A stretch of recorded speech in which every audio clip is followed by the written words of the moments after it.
We further find the allegation that the defendant, Monica Sementilli, intentionally killed the victim by means of lying in wait. Dated April 11th, 2025. Jury seat number 10, foreperson. Not only did I not do this, I know who did.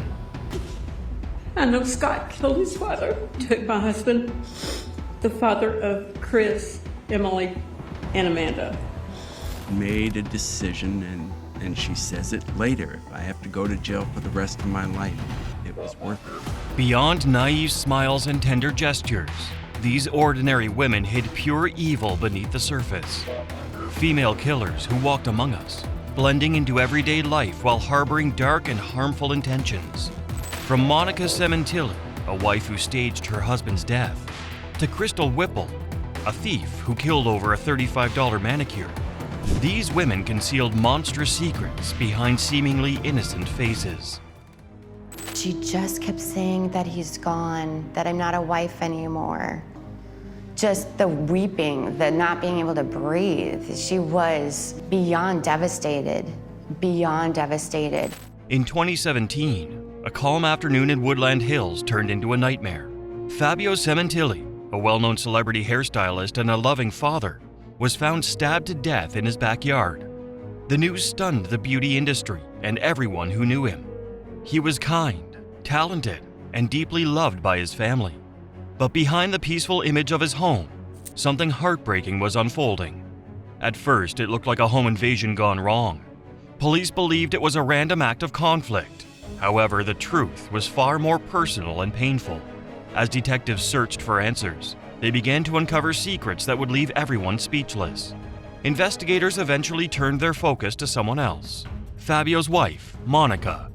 They learned she was having an affair with Robert Baker, a man with a dark past. Slowly, the pieces came together. Monica and Baker had been using encrypted apps to keep their conversations hidden. Evidence showed Monica may have left doors unlocked to let the killers in. A man involved in the killing, Chris Austin, admitted to helping Baker in the attack. He later testified that Monica was part of the plan all along. The deeper the investigation went, the clearer it became. This wasn't just a crime, it was a betrayal. The courtroom was filled with quiet tears. Fabio's sisters, Mirella and Lori, called it a day of healing. Justice was served today, Mirella said. Our spirits are lifted. My brother can finally rest. We are overjoyed she will spend the rest of her life in jail, Lori added. Prosecutors said Monica wanted to inherit Fabio's estate and hoped to build a new life with Baker. Instead, she destroyed everything: her family, her future, and the life of a man who trusted her. Baker pleaded no contest and was sentenced to life in prison. Monica went to trial. She cried as the verdict was read. The indictment. We further find the murder to be of the first degree and carried out by the defendant, Monica Sementilli, for financial gain within the meaning of Penal Code Section 190.2A1 to be true. We further find the allegation that the defendant, Monica Sementilli, guilty on all counts, including conspiracy and killing for financial gain. She now faces life in prison with no chance of parole. It was a painful journey for everyone. A beloved father lost, a family forever changed, and a wife who should have protected, but instead chose to destroy. Our next case involves a woman who conspired with her friend to murder her husband, then carried on as if nothing ever happened. What the verdict says, I am innocent of these crimes. I never asked anyone to harm or murder my husband. On a quiet February night in 2019, a hero returned home after a long shift. Evansville firefighter Robert Dewar had served his community for nearly 3 decades. But just as he pulled into his driveway, he was ambushed, shot multiple times, and left to die. What began as the tragic loss of a local hero soon unraveled into something darker. His wife, Elizabeth Fox Dewar, was behind it. Elizabeth had been married to Robert for years. To the outside world, they seemed like a normal couple. But behind closed doors, she was hiding a deadly secret. She had started a relationship with a man named Larry Richmond Sr., a convicted killer recently released from prison. And together, they plotted the unthinkable: Robert's death. After Robert was gunned down, the Evansville Police Department launched an intensive investigation. Though the weapon, a powerful Taurus Judge revolver, was never recovered, detectives pieced together a trail of digital footprints, witness statements, and motive. Suspicion quickly turned to Elizabeth and her new lover, Richmond. It became clear that Elizabeth didn't just have a broken marriage, she had a plan. The trial was intense. Prosecutors revealed that Elizabeth didn't just know about the killing, she helped plan it. She wanted Robert out of the picture and used Richmond to make it happen. Robert, who wore his badge with pride, had no idea the woman he trusted most was setting him up to be killed. Some say her motive for killing was money. Others say she wanted to start a new life with her lover. But no matter the reason, the cost was the same. One good man dead and a community devastated. In May 2024, after years of pain and waiting, justice was served. As the verdict was read and Elizabeth was found guilty of murder and conspiracy to commit killing, she started sobbing and said, "I'm in shock, devastated and lost." A judge sentenced her to 90 years in prison, 60 years for murder and 30 years for conspiracy. Since the charges were treated as separate acts, she will serve the sentences one after the other. The courtroom was packed when the sentence was read. Some whispered yes in relief. Robert's fellow firefighters, friends, and family had waited 5 years for this day. His daughter, Lindsay, tearfully remembered the moment she learned her father was gone. His best friend spoke about losing a partner and a brother. The pain was still raw, but the sentence brought some closure.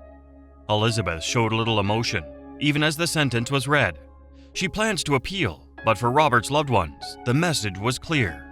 Justice may take time, but it never forgets. Our next case reveals a chilling mother who placed the blame for her ghastly crimes entirely on her son. Yeah. Okay. That's good. Just watch your back. It began with smoke rising from a quiet property in Cherokee County, Georgia. The fire wasn't from a bonfire or a grill. It came from something far more chilling. In 2018, a chilling discovery was made on the quiet property of Gary Wayne Ferris, a respected lawyer and devoted father. His remains were found beneath a burned pile of debris. Gary had lived there with his wife, Melody, but soon after the grim find, Melody was arrested.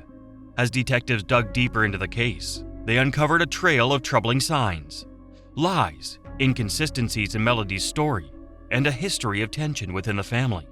At first, the scene was a mystery. No one could believe it. A well-known family, shattered without warning. Detectives approached the case with precision, examining every detail.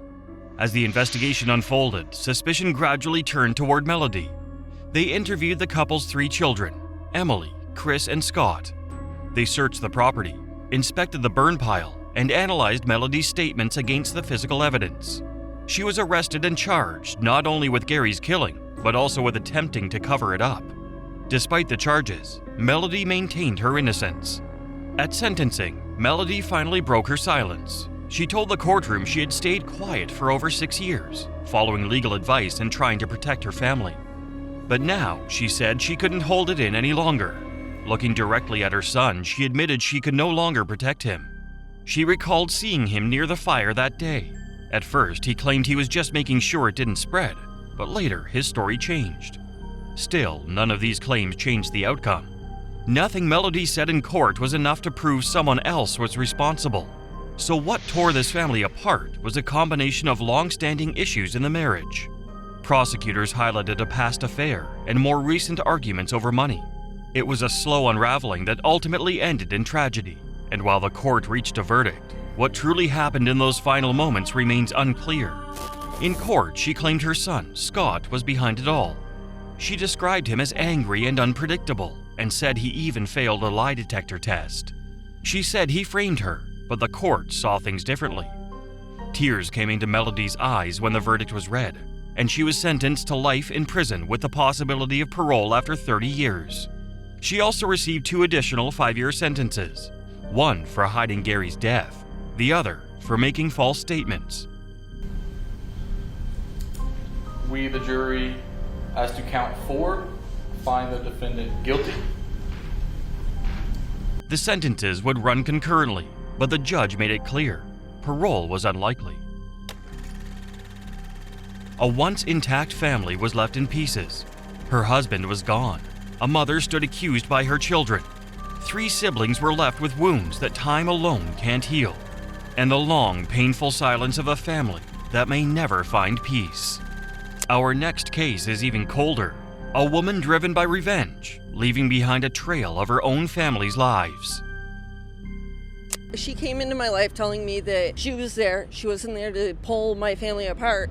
She was there to give me the opportunity to clean up my life. In the quiet stillness of a small Vermont town, no one could have predicted the storm that was about to erupt. Not in the sky, but in the mind of one woman. Beneath the surface of Jody Herring's seemingly ordinary life, rage and despair had been building, slowly boiling over. Then, in a single day, that inner chaos spilled outward in the form of a merciless killing spree that would leave 4 people dead and an entire community reeling. Jody Herring, a mother who had recently lost custody of her 9-year-old daughter, had reached her breaking point. On August 7, 2015, just hours before a string of brutal killings, she left a voicemail that would later become a haunting piece of evidence.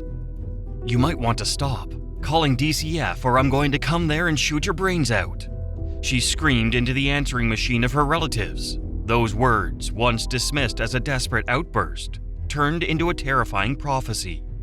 Herring's rage first turned inward, toward her blood. On the morning of August 7th, she went to the home of her relatives in Berlin, Vermont.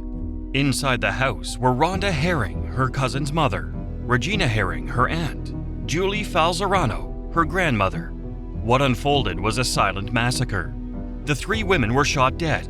There was no cry for help, no time to run. Police believe Herring executed the killings with methodical precision, cold, calculated, and personal. The bodies wouldn't be discovered until the next day, when Tiffany Herring Flint, daughter of one of the victims, came looking for her mother. Social worker Lara Sobel was gunned down.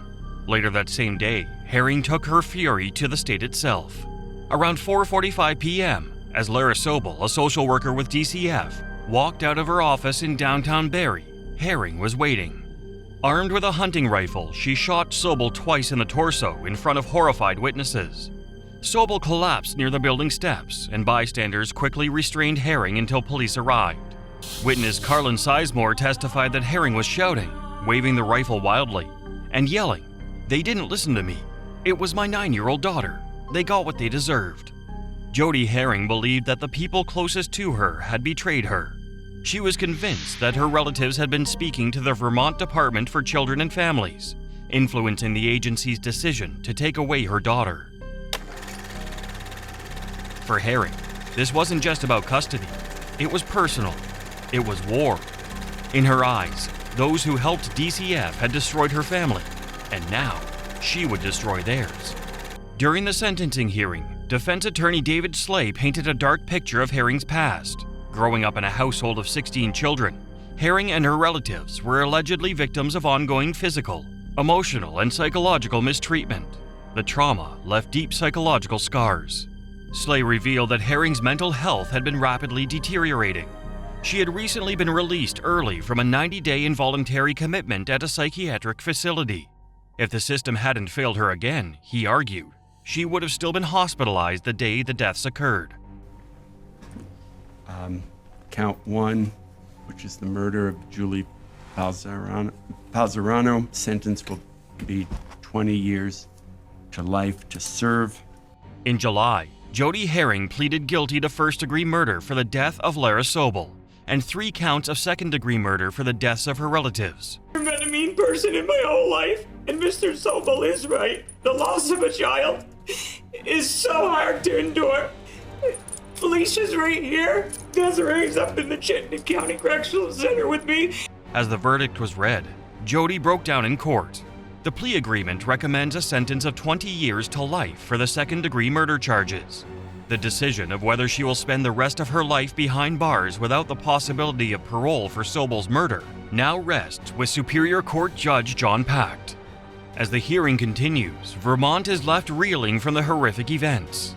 A child lost, 4 lives taken, and a justice system once again forced to reckon with the devastating cost of untreated trauma and unaddressed mental illness.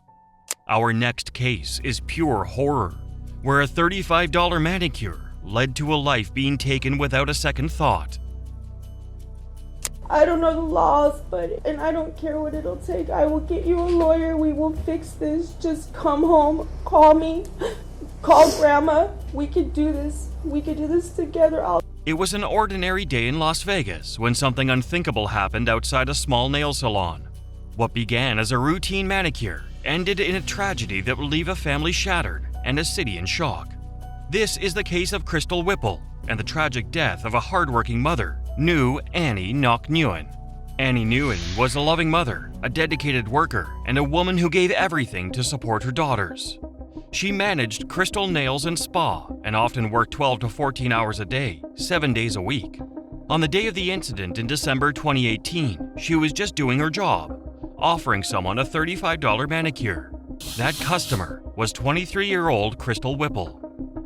After finishing her appointment, Whipple tried to pay using a credit card, but it was declined. She told Annie she would get cash from her car, but when she stepped outside, she jumped into a black Camaro and tried to flee. Annie and her boyfriend followed her out, hoping to stop her. As Whipple tried to escape, she hit Annie with the stolen car and dragged her about 50 feet across the parking lot. Annie was badly injured and died from her wounds. The police immediately began searching for Whipple, but she had already disappeared. Whipple used a fake ID and fled across state lines, from Las Vegas to Boulder City, then to Los Angeles, and finally to Arizona. She was on the run. She even planned to travel to North Carolina, but in January 2019, she was finally caught and arrested. At first, Whipple faced charges including robbery, stolen vehicle use, and burglary. But later, she pleaded guilty to second-degree murder. In court, she chose not to say anything during sentencing, but her silence couldn't undo the pain she'd caused. Her motive was simple: to avoid paying for a $35 manicure. That choice, to steal a service and run, led to a deadly outcome. A decision made in seconds took away a mother, a provider, and a beloved member of her community. District Judge Tiara Jones sentenced Whipple to 10 to 25 years in prison. As the judge announced these words, she simply gave a grief-stricken expression. The judge called the case absolutely horrifying. A woman lost her life simply trying to do her job. During the hearing, Annie's youngest daughter, Leigh, shared heartfelt words through a video feed. She said her mom was the epitome of selflessness. A refugee who raised her children alone, Annie always put her family first. Leigh added, "My achievements are her achievements. We all miss her very much." Annie's life was one of hard work and sacrifice. In the end, her dedication to her job led to a tragic and unfair end. This case reminds us that behind every face is a story, a family, and a future. And sometimes, the smallest acts of dishonesty can lead to the biggest disasters. The actions of these women shattered the illusion that danger always looks obvious. Their reactions in court were more than just emotional. They were powerful reminders that even the most unexpected faces can hide deep secrets. In the end, their life sentences weren't just about punishment. They served as a wake-up call that appearances can be deceiving, and justice always finds its way.